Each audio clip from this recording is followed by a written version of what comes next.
Oi, pessoal! Sejam muito bem-vindos, bem-vindas, bem-vindes a mais um episódio do Anjo da História, esse projeto de extensão associado ao curso de História da UFGS Campus Erechim. Estamos aqui gravando esse episódio na noite gelada em Erechim, 6 graus, do dia 17 de maio de 2022, com um ciclone, muito vento passando, para falar sobre antropoceno, sobre temporalidades e sobre as cronopolíticas possíveis. O episódio está muito bom, fiquem conosco até o fim. Quero chamar aqui os meus parceiros do projeto. Anderson, que fala diretamente de Concórdia. Seja bem-vindo, colega. Oi, pessoal, tudo bem com vocês? Espero que sim. Bom, Gui, hoje o convidado que aceitou a missão de compartilhar um pouco do trabalho dele aqui no Anjo da História é uma pessoa que eu vou chamar aqui de cidadão do mundo, né? Tomando esses voos artísticos que eu cito aqui do Chico Science e do professor Josué Castro, se assim eles me permitiriam dizer, né? Já iniciando com uma dica cultural para vocês também, pesquisar aí sobre eles. Vamos ver mais o que a gente vai perceber aqui no tempo da entrevista de hoje com o nosso convidado. Obrigado. E agora vou puxar para a tela ela, a Ágata, falando diretamente de Centenário. Bem-vinda, Ágata. Boa noite, gente. Mais um episódio. Nossa, que prazer poder fazer parte disso ainda. E a gente sabe que agora com um gostinho diferente, porque agora a gente já se encontrou pessoalmente, a gente já pode se reunir na universidade e com certeza gravar esse episódio vai ser diferente. Vai ser ainda melhor, porque bom, acho que vocês compartilham do mesmo sentimento que eu. A gente poder conversar sobre o projeto pessoalmente foi a primeira vez que a gente conseguiu fazer isso, então com certeza é um episódio muito especial. Com certeza, Agatha.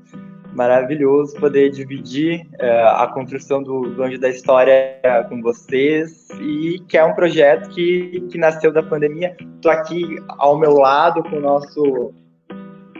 os nossos cartazes que estamos expondo pelo campus, e aí a gente vai vendo que um projeto que nasceu do digital vai tomando materialidade e vai sendo divulgado. Inclusive, aproveitem para ir lá se inscrever no nosso canal, aqui no nosso canal, ativar o sininho e fazer tudo isso que a gente sempre fala que tem que fazer. As nossas redes estão passando aqui embaixo.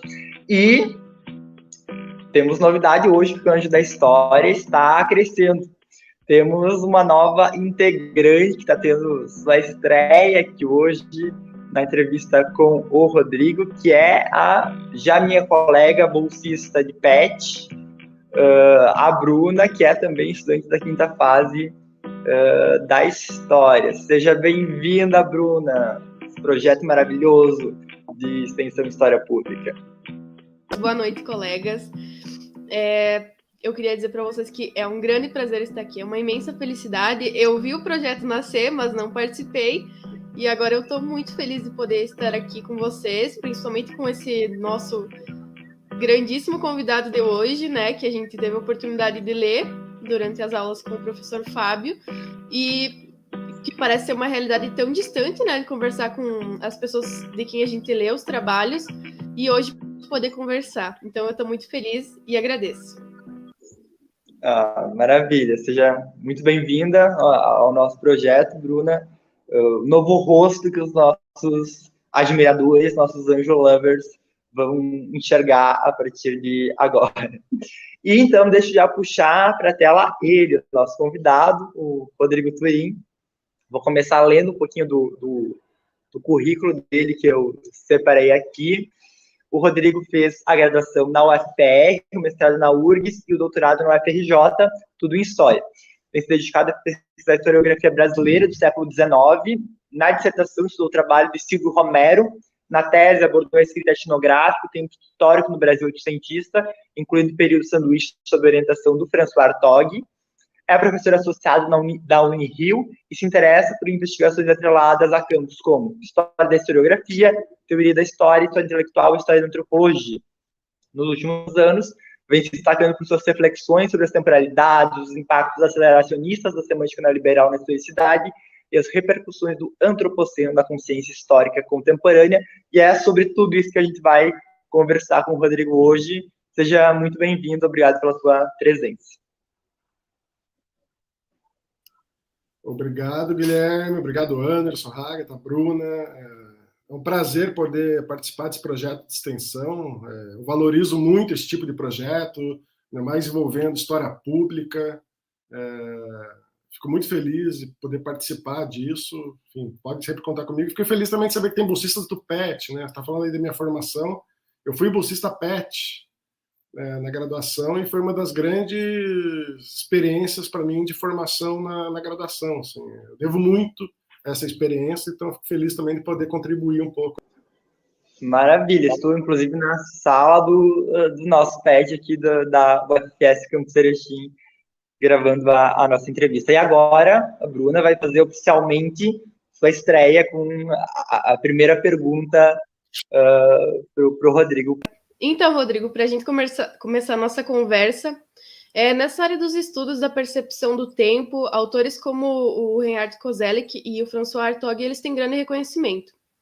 Tu poderia comentar brevemente sobre como você mobiliza no teu trabalho as noções de espaço de experiência, horizonte de expectativas, regime de historicidade e presentismo, e como elas podem ser pensadas aqui no Brasil? Obrigado, Bruna, pela pergunta, importante, para a gente pensar um pouco essas categorias, né? Uma coisa que eu sempre falo com meus alunos, assim, essas categorias, elas são instrumentos de pesquisa, né? E, portanto, a validade dessas categorias também depende muito de como você usa elas, né?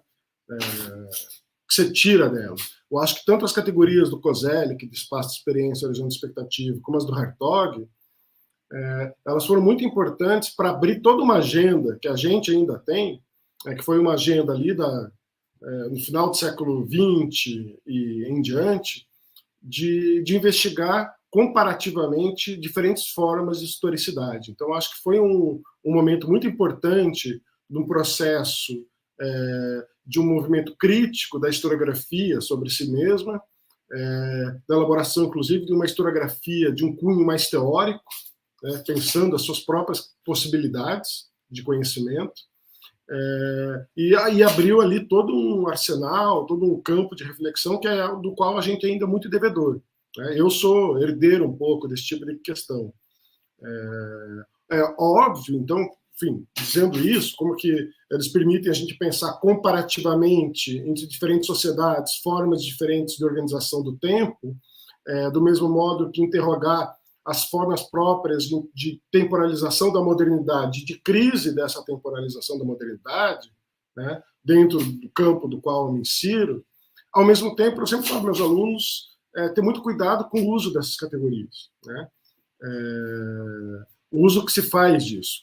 Em parte porque isso serve para qualquer tipo de categoria. Quando um sujeito elabora um conceito, uma categoria, ele está pensando casos específicos, ele está elaborando essa categoria em um lugar específico. Isso faz toda a diferença, né? Quando você transporta uma categoria para uma outra realidade, a gente nunca pode esquecer que a gente está transportando junto os exemplos, os conteúdos de experiência para os quais aquelas categorias foram elaboradas. E isso não pode ser um problema, pode ser uma armadilha, né? Porque a tendência, quando você usa uma categoria, e pode ser os regimes de historicidade, o presentismo, pode ser as categorias do Bourdieu, como campo, qualquer tipo de categoria, né? Quando você vai aplicar ela para uma outra realidade, a gente tem uma tendência de encontrar aquilo que a categoria já previa, né? E ela já previa determinadas coisas porque ela é formada visando uma determinada experiência. No caso do Hartog, lá, por exemplo, ele está pensando em regime de historicidade e presentismo na Europa no final do século XX e começo do século XXI, né? Então a gente tem que ter muita consciência disso, dos efeitos disso, né? Do mesmo modo para o Koselleck, a relação de espaço de experiência e horizonte de expectativa, ela tem uma utilidade para a gente instrumentalizar como que o tempo é organizado, mas, por outro lado, tem que ter muita consciência de que o Koselleck, quando elabora essas categorias, ele está fazendo uma filosofia da história, ele está fazendo uma antropologia da história, que implica uma série de universais, dentro, fora, alto e baixo, portanto, ele tem um projeto ali.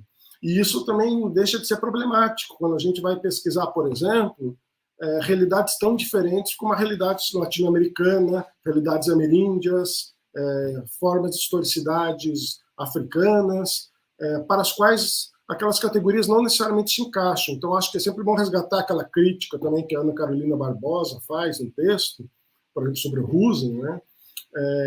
De como que a teoria da história tem que ter consciência desse processo para que ela possa descolonizar ou trabalhar de uma maneira mais crítica com a sua própria herança dos conceitos europeus, né?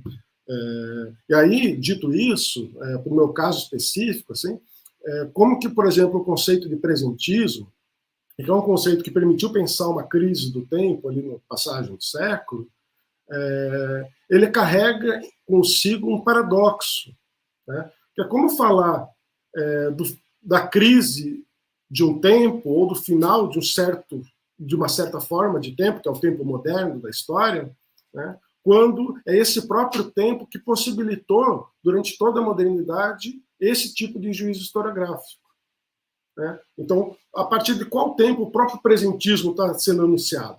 Isso é um paradoxo, né? E aí esse paradoxo me parece que se mostra numa tensão, por exemplo, dos possíveis usos do presentismo como uma espécie de singularidade temporal, né? O Hartog ele acaba pegando, o Hartog é muito sofisticado, né? Não vai dar para desenvolver aqui, mas ele pega exemplos muito amplos, né? Da política, da economia, da arquitetura, e tudo isso vai virando presentismo. E isso faz com que o presentismo se torne uma categoria muito ampla e muito elástica.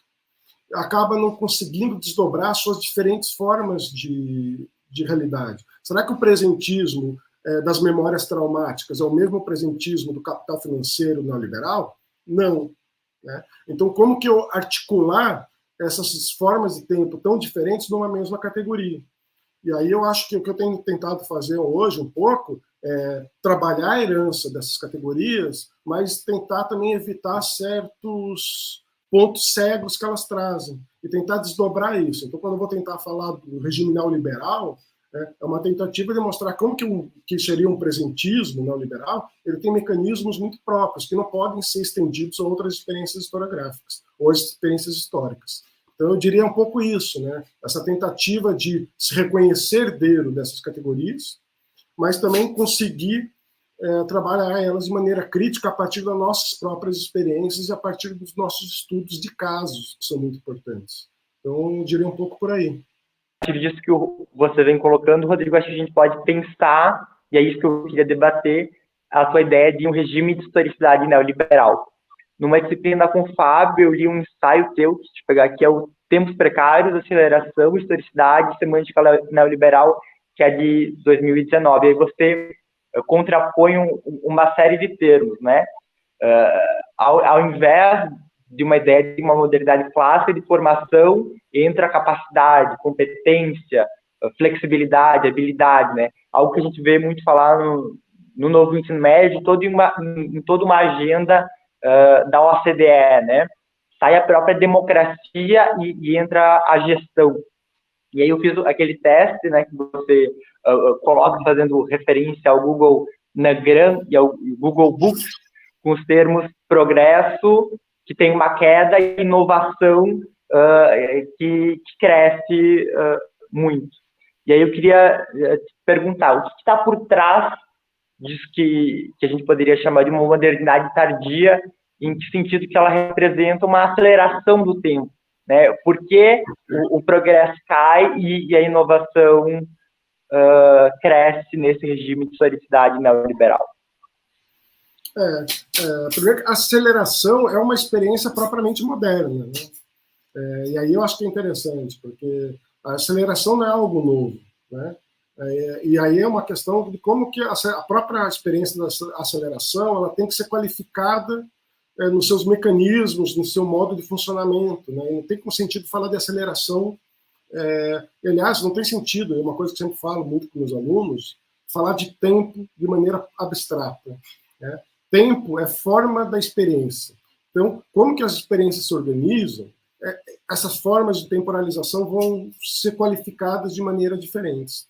Então, a modernidade, ela é uma experiência de aceleração do tempo, né?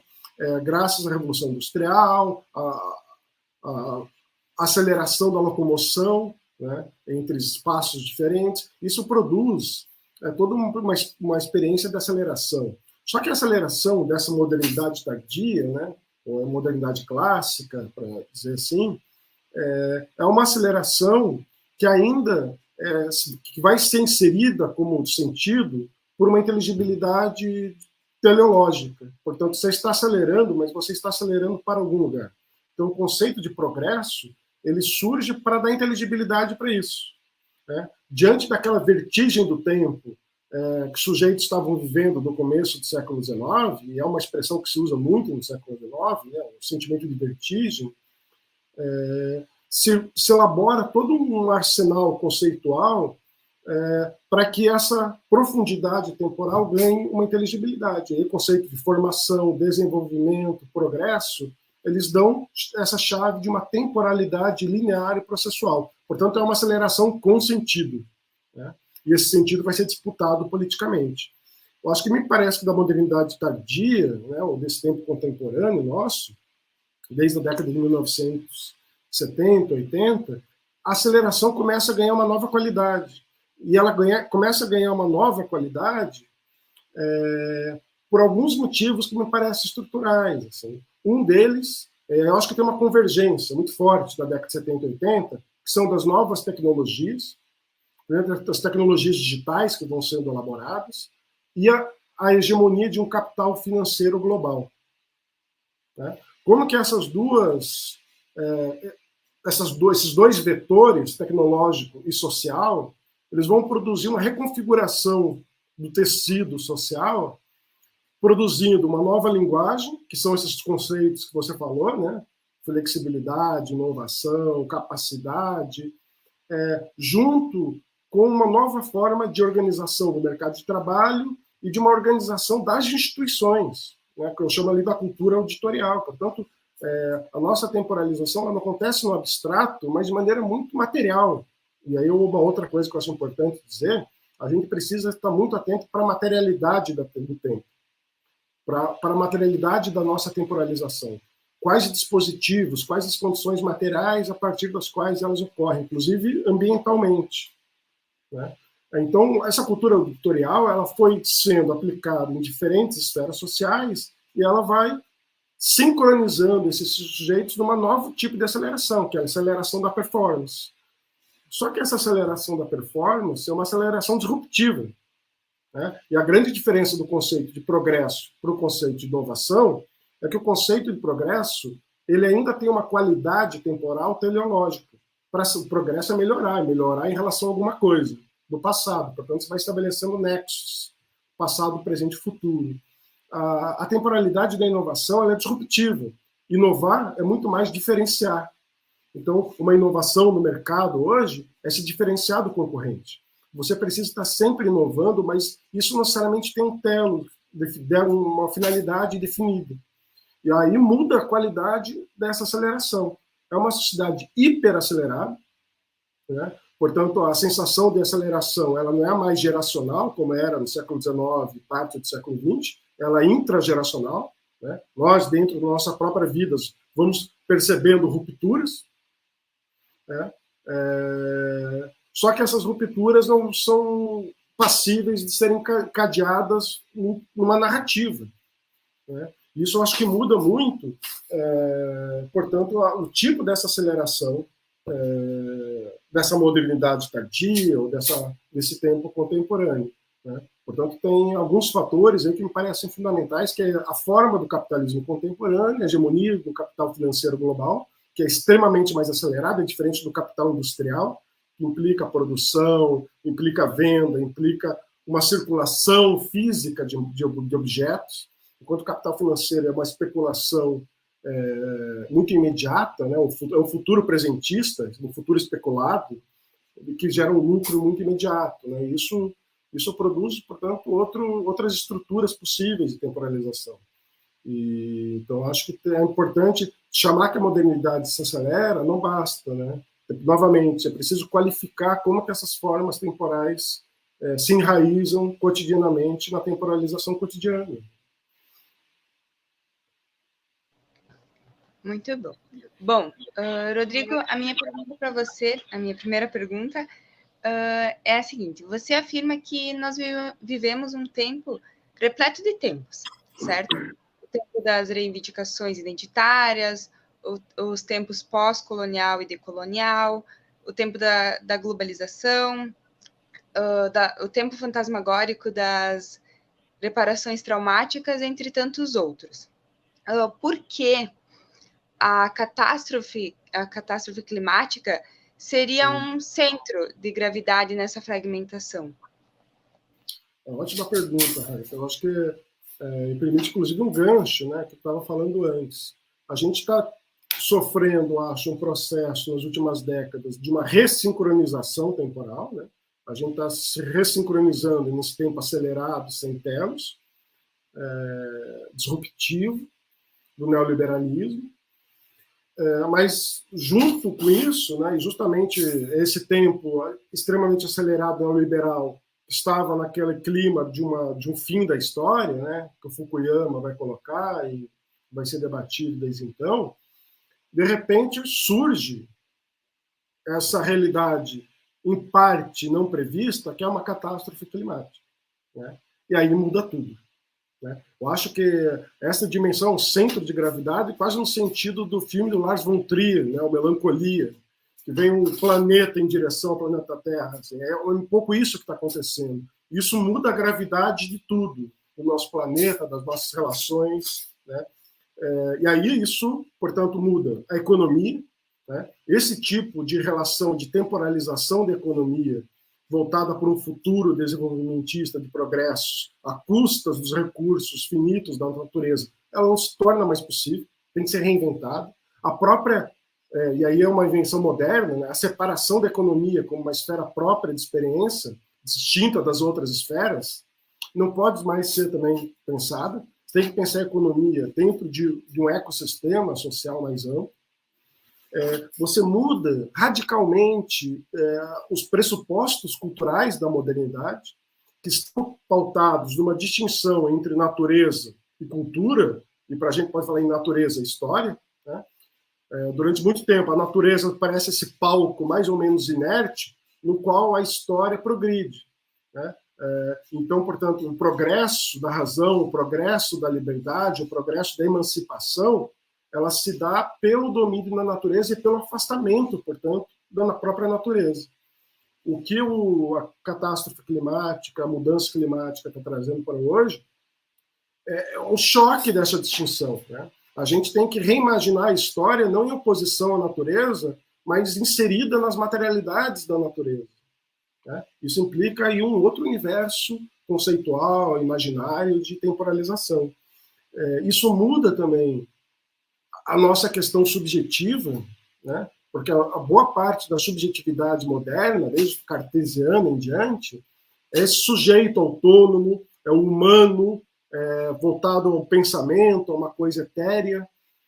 E o que a gente traz hoje também é uma problematização da própria relação humano-não humano, né? Como que nós humanos não somos seres autônomos, pelo contrário, nós somos seres habitados por bactérias das quais depende a nossa própria vida, portanto, nós somos um ecossistema junto de ecossistemas maiores, portanto, a própria ideia de um indivíduo, de uma subjetividade plena, autônoma, emancipada do mundo, se dilui, e a relação humano-não humano tem que ser completamente reconfigurada. E aí, imagina o que muda, por exemplo, para a forma de ensino da história, né? Como ensinar a história diante da catástrofe climática implica reimaginar essas relações. Portanto, não é mais aquela narrativa de uma cidadania como apartada das condições ambientais, mas é uma cidadania que implica pensar uma habitabilidade sustentável do planeta. Então, acho que esse é um novo universo que muda tudo. E muda, por fim, a nossa questão política, né? Porque a natureza se transformou da mesma maneira que a humanidade se transformou num agente geológico, mudando o ecossistema do planeta.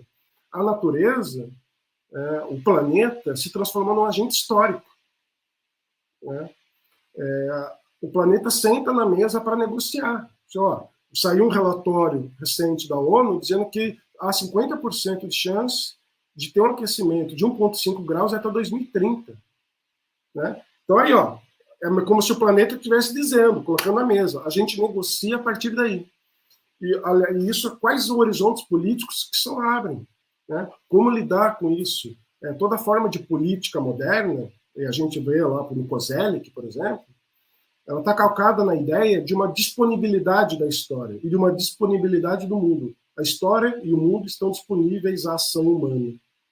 O que acho que a crise climática traz para a gente também de profundo é isso. O planeta nos mostra que a história e ele próprio são disponíveis para nós. Nós temos que lidar com essa consciência de uma indisponibilidade, com essa limitação da capacidade humana de controlar os efeitos daquilo que ela produz. Né? Então, por isso que eu acho que é um centro de gravidade, ela muda todas as esferas. Portanto, a gente pode dizer lá com Marcel Mauss que ela é um fato social total. Né? Ela não pode ser engavetada em nenhuma dessas esferas de especialidade que a modernidade produziu. Pelo contrário, ela faz reconfigurar tudo. Né? E aí eu acho que a grande questão é como que a gente tem agora no futuro que conviver com esse novo regime climático que já está dado, ou seja, a gente vai ter que conviver com um mínimo de aquecimento e que tipo de regimes de historicidade esse regime climático vai abrir. Portanto, isso é uma nova condição de historicidade. Né? O Antropoceno não é um regime de historicidade, ele é uma nova condição de historicidade. E essa nova condição de historicidade abre e veta outras formas de regime de historicidade possíveis. Então, por isso que eu acho que é um centro de gravidade fundamental. Pois é, e aí que é a questão, né? Que outras formas são possíveis a partir de então, né? Porque eu fico pensando e analisando um cenário muito difícil. A gente tem uma série de termos para se referir ao fim do mundo, né? Antropoceno, capitaloceno, plantationoceno, termoceno, industrialoceno, tanatoceno, ou então a dona Harry falando de uma substituição já a esses fins de mundo com o Ptoloceno, e me vem à mente aquela frase do Zizek e do Frederick Jameson, né, de que é mais fácil imaginar o fim do mundo do que o fim do capitalismo, né, e aí eu te questiono, no âmbito dessas discussões do antropoceno, desde uma perspectiva historiográfica, que tipo de saída é pensada e é debatida, né? E desde já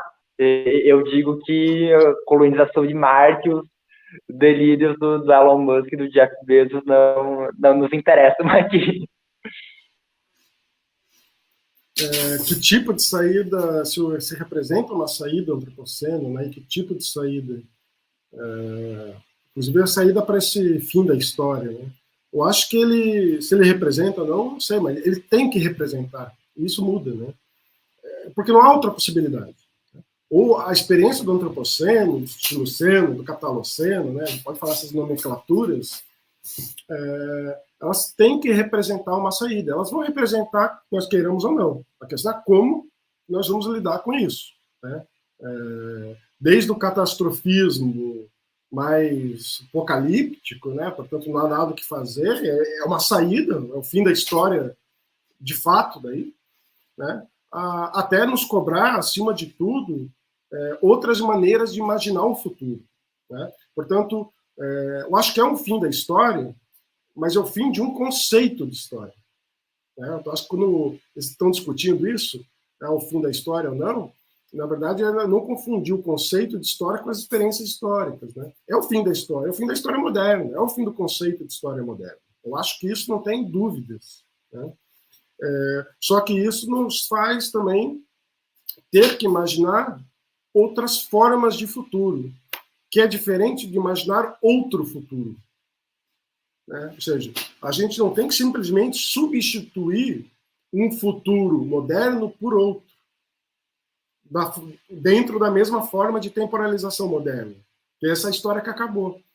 O que me parece mais importante, mais difícil e mais, ao mesmo tempo, excitante, é imaginar outras formas de futuro, né? E uma das questões, me parece, para além desse futuro moderno, né, como que isso está abrindo hoje possibilidades, né, para pensar se é uma saída ou não. Há alguns estudos que mostram, basicamente, 4 horizontes possíveis, né, que o antropoceno, a crise climática, o capitoceno abrem, né, que são tanto centrípetos, né, forças centrípetas, quanto forças centrífugas, né. Por um lado, forças centrípetas, né, o antropoceno se colocando como um problema planetário, né, portanto, o planeta surge como uma nova agência, uma nova realidade, né, diferente da história global. Então, isso que o Chakrabarti vai lá colocar, né, no clima da história. Se ele é um problema planetário, a saída seria uma saída planetária, né? Isso levaria, portanto, a diferentes possibilidades de organização política, seja um liberalismo tecnocrático, né, onde órgãos planetários, internacionais, iriam controlar as formas de limites planetários, de habitabilidade, de uso dos recursos naturais, mesmo realizando algum tipo de geoengenharia, né? Portanto, você teria que ter uma concentração política planetária pela primeira vez, né? Uma experiência inédita na história da humanidade, que se isso vier a acontecer, porque isso é uma possibilidade muito real. A hora que os efeitos climáticos começarem a se acirrar muito, que medida que soberanias nacionais que não respeitam, que desmatam, vão poder continuar existindo, porque outras soberanias, outros poderes globais, aí os Estados Unidos, a Europa, a OTAN, vão interagir, vão invadir, não tem problema, não vão. Portanto, a possibilidade de criar uma soberania planetária pela primeira vez é uma experiência histórica inédita, né? Isso é uma força centrípeta. Daí, seja na chave de um liberalismo planetário tecnocrático, elaborado por cientistas, por técnicos, seja num sentido mais socialista, comunista, capitalista, como o da China, né? Então, há uns estudiosos que apontam essas saídas, né, de uma soberania planetária.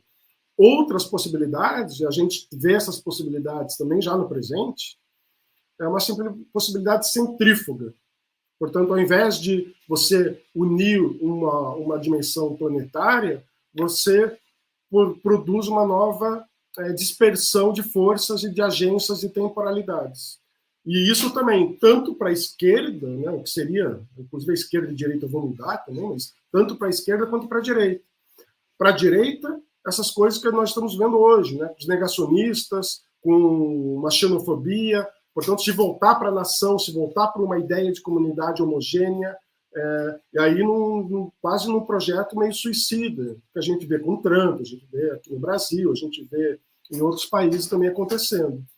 E também, mas tem um outro lado, que é voltar no sentido um pouco daquilo que o Bruno Latour vai dizer, do aterramento. Nós precisamos aterrar de novo. A modernidade é muito etérea, muito planetária, ela precisa aterrar na sua localidade. Daí a gente pode pensar a ideia dos comuns, das sociedades ameríndias, dos quilombos, de todas essas formas de sociabilidade e temporalização que são plurais, né?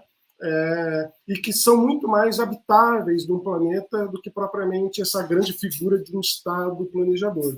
De todo modo, me parece que vai representar uma saída. O antropoceno já representa a única saída possível, porque não tem outra, né? A questão é como que isso vai, a partir de agora, se desenhar como experiência histórica. Eu acho que a gente está no meio de uma encruzilhada, no meio de algo, para dizer lá como Gramsci, né? O velho já morreu, o novo ainda não nasceu, mas é um pouco isso. Então, acho que é importante para nós historiadores, né? E aí tem aquele projeto lá na History in Theory, que está sendo colocado, é tão importante para os historiadores hoje pensar o futuro quanto pensar o passado. né? O futuro hoje é uma categoria fundamental para o trabalho historiográfico, para o trabalho de teoria da história, porque dependendo do que esse futuro for, né, vai mudar completamente o que o conceito de história vai ser. Seja um conceito planetário de história, seja um conceito plural de histórias e, portanto, temporalidades plurais que habitam o mundo. A gente está entre essas duas tendências, me parece.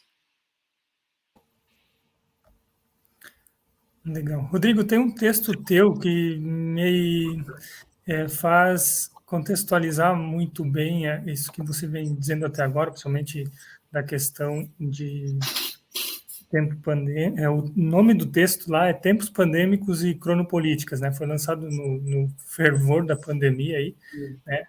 Aí, nesse texto, você acaba comentando que estaríamos, então, entre o tempo do antropoceno e da aceleração política neoliberal, né? Que o primeiro seria virulento e o outro degradado, né? Como essas duas temporalidades dentro da tua teoria, né, de como foi feito o texto, eles se relacionam? E aí é uma questão importante que colocou, Anderson, né? Pensar, que eu estava falando antes do regime neoliberal, da aceleração e dos limites daquelas categorias kozelekianas, do Hartog, justamente de evitar uma singularização temporal que qualifique o nosso tempo.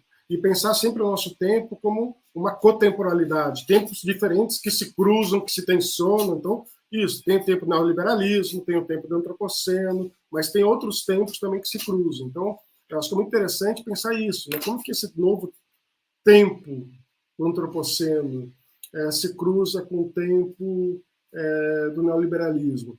Primeiro, eu acho que o neoliberalismo é um acelerador do tempo do antropoceno, né? As taxas de emissão de CO2, as taxas de poluição aumentaram absurdamente na segunda metade do século XX e vem aumentando gradativamente justamente quando está sendo elaborado essa nova forma de regime temporal, de organização social neoliberal. Então, o primeiro cruzamento é isso. O neoliberalismo ele acelerou a nossa vida, ele acelerou a catástrofe climática, né? Absurdamente, continua, né?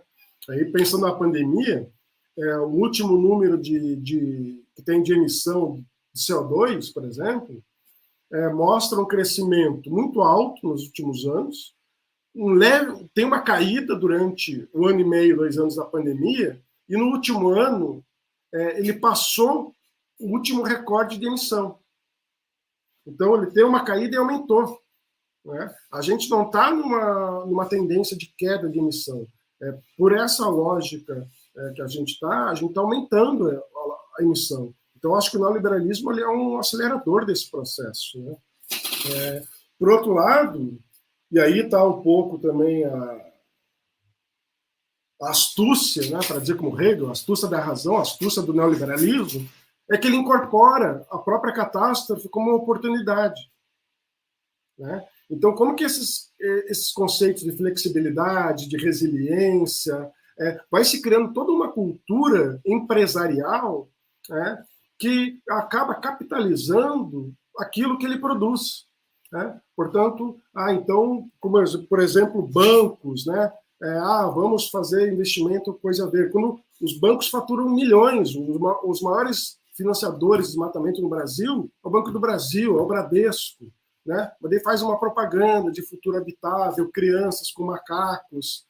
Portanto, é muito sagaz, né, de apropriar esse tipo de catástrofe e isso, e joga para a responsabilização individual, né? Tem um climatologista, o Michael Mann, que mostra como que a hegemonia do negacionismo climático diminuiu, quase acabou, dando lugar ao que ele chama de um diversionismo. Portanto, não se nega mais que está tendo aquecimento climático, mas fica dando falsas soluções ou criando subterfúgios para não encarar o problema de frente. E uma dessas coisas é jogar para o consumidor, né? Então a culpa é do consumidor, a culpa é do indivíduo. Olha, é uma estratégia neoliberal, a responsabilização individual, o empreendedorismo, esse tipo de ética neoliberal acaba incorporando a catástrofe sem que consiga transformar ela propriamente, sem conseguir encarar ela de frente. Então isso me parece Inclusive, eu vi hoje, alguém compartilhou uma foto de uma viagem de Uber, que agora o Uber está colocando isso, você paga mais para fazer uma viagem limpa, mas paga muito mais, né? É uma coisa que vira um processo de capitalização. Saiu na Folha de São Paulo esses dias, né, empresários, especuladores que fazem uma carta de investimentos para o fim do mundo. Né? É esse tipo de coisa que me parece que é incompatível, ao mesmo tempo que a astúcia do neoliberalismo quer incorporar isso para anular. Né? Mas eu acho, daí a forma de cruzamento desses tempos, é que no final é insustentável. Né?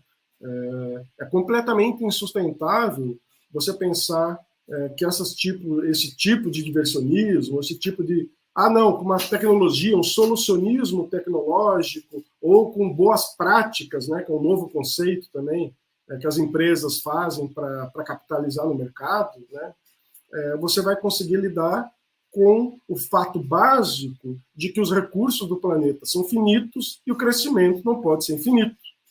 Esse fato básico torna o neoliberalismo, o capitalismo, de maneira mais ampla, completamente incompatíveis. É uma loucura, é um suicídio. Óbvio, o que isso vai dar?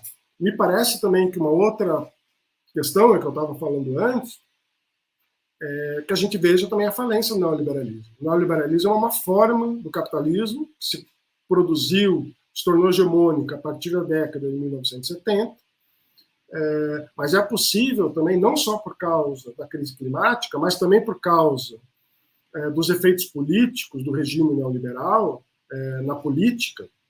Por exemplo, nos Estados Unidos, o trumpismo assustou muitas elites norte-americanas, né? Você acaba voltando por um capitalismo de Estado, por um capitalismo de planejamento, e é isso que alguns autores estão observando e estão talvez vendo como uma nova tendência. E aí o Green New Deal, ou um capitalismo de planejamento, como pode se colocar como sucessor do neoliberalismo. Né? Mas, novamente, é um Estado planejando simplesmente, quando a gente fala de transição energética, né, o que isso significa? É que a gente vai poder continuar consumindo, produzindo, fazendo tudo que a gente faz, só que com energia limpa. Não existe energia puramente limpa, não existe possibilidade de continuar crescendo. Se as pessoas no mundo consumissem, na média, que nem eu vou falar do norte-americano, mas consumindo na média, consome um cidadão médio europeu, a gente precisaria de 3 ou 4 planetas. Né?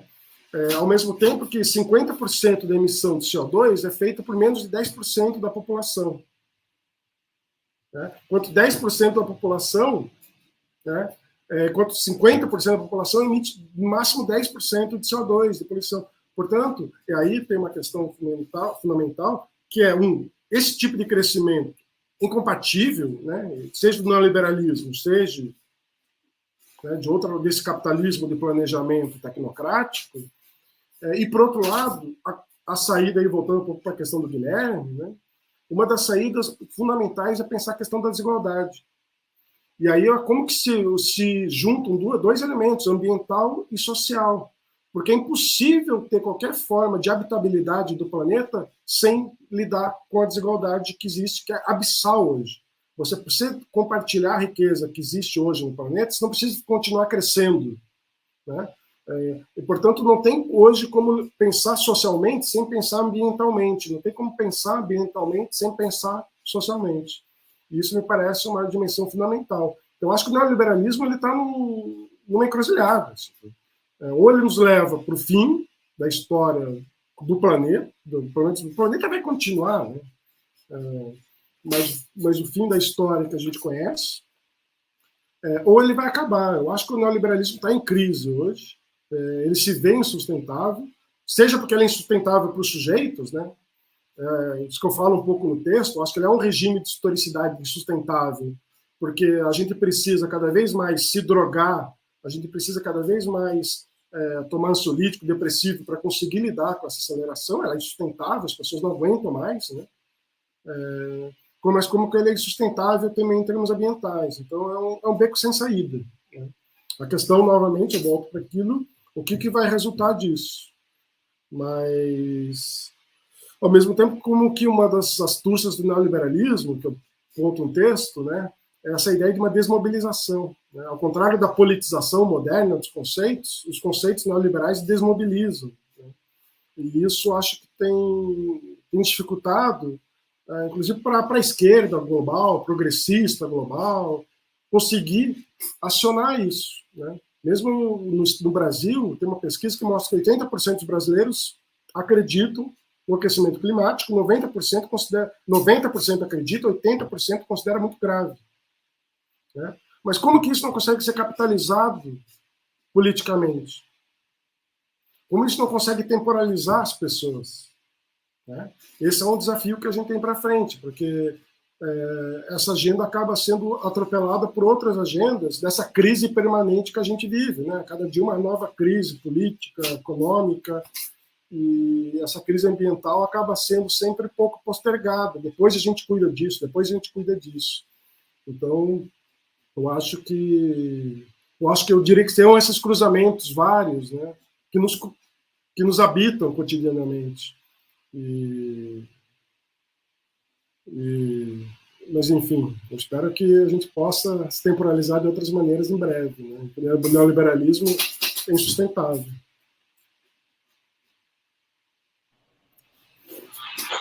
Bom, Rodrigo, eu queria saber de você o que seriam exatamente essas políticas do tempo, ou então cronopolíticas, e por que não apenas outros mundos, mas outros tempos que seriam possíveis?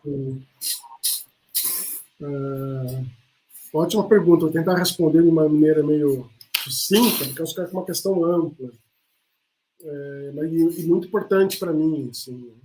O que é política do tempo ou cronopolítica? Pelo menos o que eu estou chamando ali de cronopolítica. É uma inversão da lógica moderna.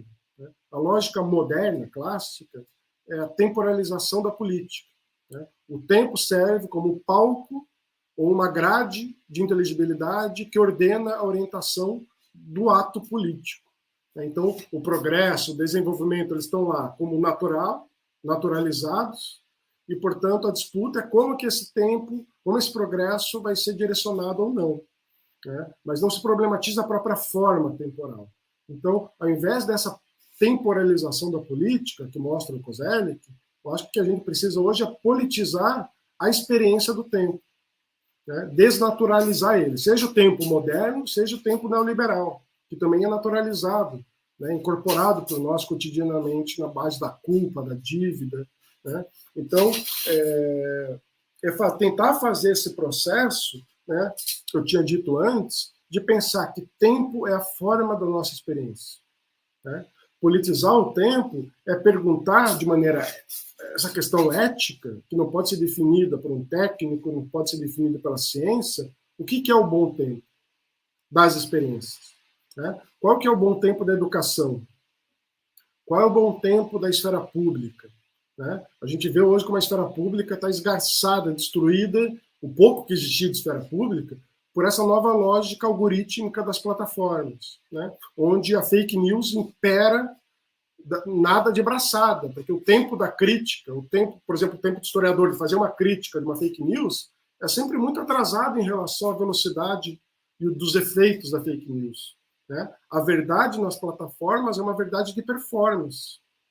É muito diferente da verdade que trabalha a crítica, que é um tempo lento. Portanto, perguntar o bom tempo da esfera pública implica perguntar quais são as condições materiais para que esse bom tempo ocorra. Isso implica, no caso das plataformas, regular as mídias, democratizar os algoritmos, né? Produzir uma forma de... Portanto, a tecnologia digital ela não produz necessariamente esse tipo de plataforma, esse tipo de temporalização. O que produz é a arquitetura onde essa tecnologia digital está desenhada. Né? Então, como que a gente tem que redesenhar a arquitetura das plataformas visando essa pergunta? Qual que é o bom tempo uma esfera pública, um tempo de um debate? Qual é o bom tempo da representação, da ação, da participação política?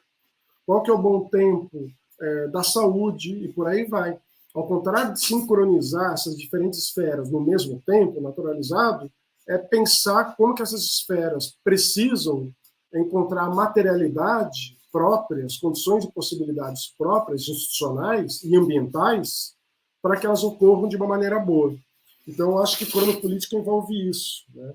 Envolve isso, e aí, novamente, obviamente, então, política do tempo implica pluralidade, e não singularidade. Né? Inclusive, pluralidade para além da história. Quando estou falando de política do tempo, não é apenas política da história, do conceito de história. Né? Bom, ou seja, afinal, o bom tempo para quem também? Né? Para quem mora na cidade, para uma cidade ameríndia. Eu tenho trabalhado muito recentemente com uma ideia do antropólogo Mauro Almeida, que ele vai falar um pouco isso, dessas ontologias incomensuráveis, portanto, você não pode traduzir ou chegar num ponto comum entre as formas cosmológicas, ontológicas de sociedades ameríndias, por exemplo, de sociedade ocidental moderna. Né? Mas, apesar dessas diferenças cosmológicas, você tem convergências pragmáticas. Né? Tanto sociedades ameríndias, outras quilombolas, como ambientalistas, têm a convergência pragmática de reconhecer que o planeta, o mundo, está entrando em catástrofe, está entrando em uma degradação. Né? Então, você não precisa necessariamente sincronizar os vários povos, os vários mundos, no mesmo tempo, mas habitar esses diferentes tempos e encontrar tempos convergentes de maneira pragmática, portanto, de alianças, mas não de redução de um tempo para outro. Né? Isso me parece um horizonte político fundamental e talvez abra aí também todo um horizonte de investigação histórica, de como fazer história para esse tempo do antropoceno. Acho que é uma questão fundamental, né? Seja como narrar o passado, como ensinar história para quê? Tudo isso está completamente aberto. Né? E acima de tudo, a geração de vocês que vai dar uma resposta para isso. Né? Para que ensinar história, para que fazer história? Portanto, aquela pergunta que era evidente até umas décadas atrás, até um tempo atrás, para o que é história, para que estudar história, para que serve história, ela perdeu evidência. E a gente precisa ressignificar tudo, não necessariamente num novo conceito de história singularizante, universal, né? Mas pensar essas cosmopolíticas. Daí, junto com essa ideia de uma política do tempo, pensar uma cosmopolítica do tempo, né? No sentido da filósofa Isabelle Stenger, que pensa justamente esses processos de reconhecer as diferenças dos povos implicados e suas negociações diplomáticas, que não necessariamente também vão ser apenas pacíficas, tem tensões, tem conflitos, né? Mas evitar esse gesto colonizador moderno de simplesmente sobrepor o tempo, o mundo dos outros ao nosso tempo. Então, um pouco para a tua pergunta, né? Porque não apenas mundos, mas tempos diferentes, né? Porque não adianta você pensar mundos diferentes no mesmo tempo, né? Você tem que reconhecer essa temporalidade do outro como um aspecto fundamental. Muito bom. O papo está sendo muito legal até agora, mas a gente já vai se aproximando do fim do episódio, né? E eu espero que não do mundo. Mas eu queria saber, então, quais são teus interesses de pesquisa daqui por diante? Bem, na verdade, eu estou... É importante dizer, né, como que a gente também é afetado por esse tempo neoliberal da academia, né?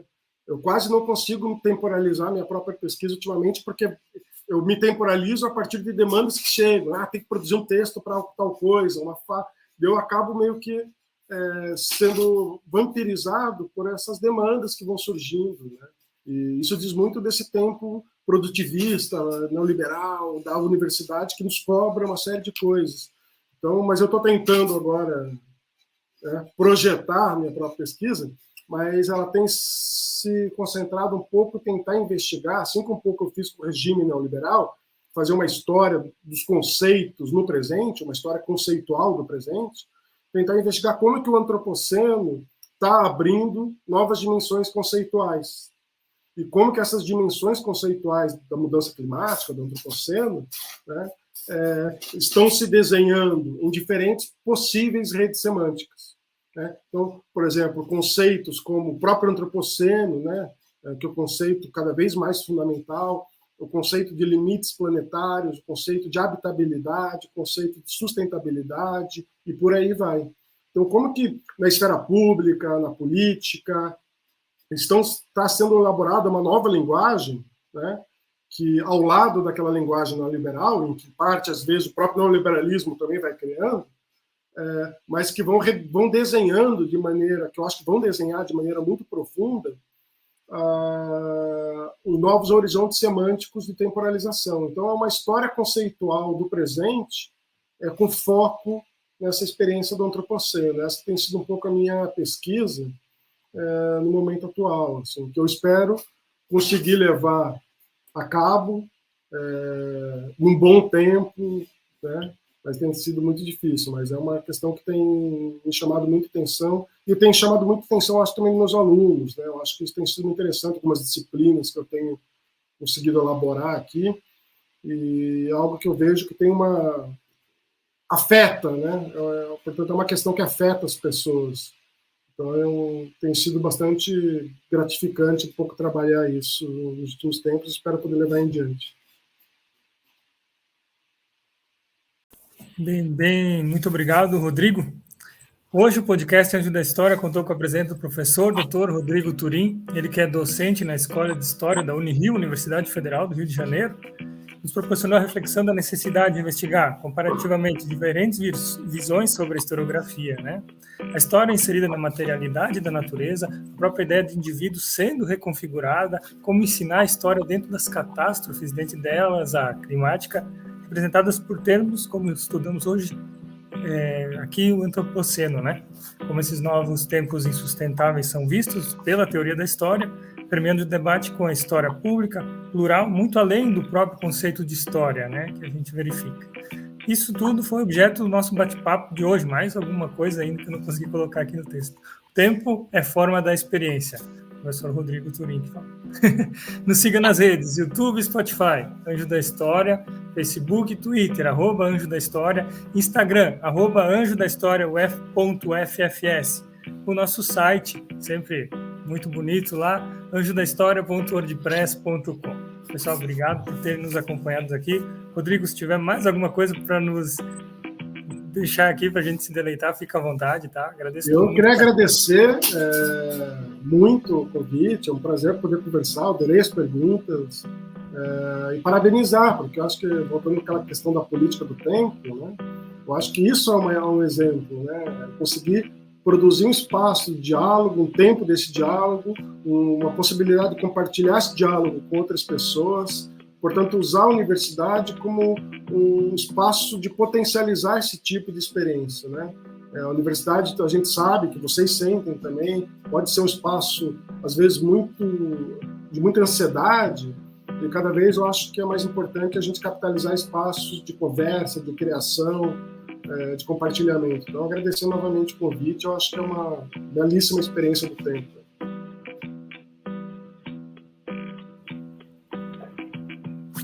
Beleza. Isso aí.